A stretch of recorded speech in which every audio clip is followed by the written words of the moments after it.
তারপর অনিল আর শ্বেতা নিজের রুমে ঘুমিয়ে পড়ে। তক্ষুনি শ্বেতা উঠে পড়ে আর বিনা আওয়াজ করে স্নেহার রুমের দিকে চলে যায়। কি হয়েছে শ্বেতা? এত রাত্রিবেলা তুমি এখানে কি করে? তাড়াতাড়ি আমার সাথে এসো। নিখিল, ওর কিছু হয়ে গেছে। কি কি হয়েছে নিখিলের? আমার সাথে চলো, ও গাছের কাছে। নিখিল, নিখিল। কি নিখিল? নিখিল কি হয়েছে ওর? তুমি শুধু আমার সাথে চলো, অনিল ওখানে আছে। ঠিক আছে চলো। স্নেহা শ্বেতার পেছনে পেছনে যায়। অনিলের ঘুম ভেঙে যায়। তখন সে দেখতে পায় যে শ্বেতা ওখানে নেই। সে বাইরে এসে দেখে তখন স্নেহা আর শ্বেতা কোথাও তাড়াতাড়ি যাচ্ছিল। অনিল তাদের পিছু নিয়ে নেয় আর দূরে দাঁড়িয়ে দেখতে পায় যে ওরা একটা গাছের তলায় দাঁড়িয়ে আছে। কোথায় সবাই?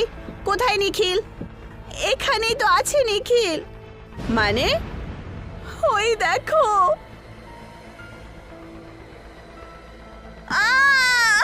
এটা এটা কি? মানুষের কঙ্কাল? না, এটা নিখিল। একে খেয়ে ফেলেছি আর এখন তোমার পালা। কি? তুমি ওকে মেরেছো? কিন্তু কেন? স্নেহা এই ঘটনার কোনো মানে বার করতে পারত তার আগেই গাছের পেছন থেকে হাসার আওয়াজ আসে।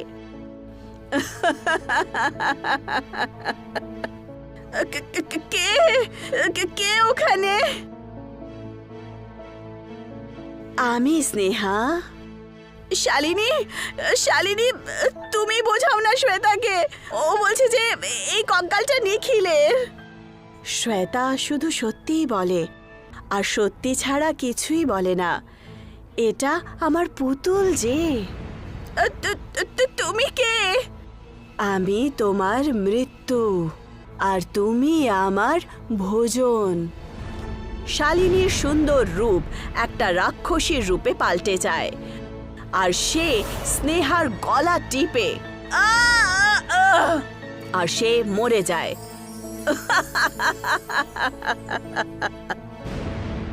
অনিল এই সমস্ত ঘটনা দেখে আর তার চোখ ছানা বড়া হয়ে যায়।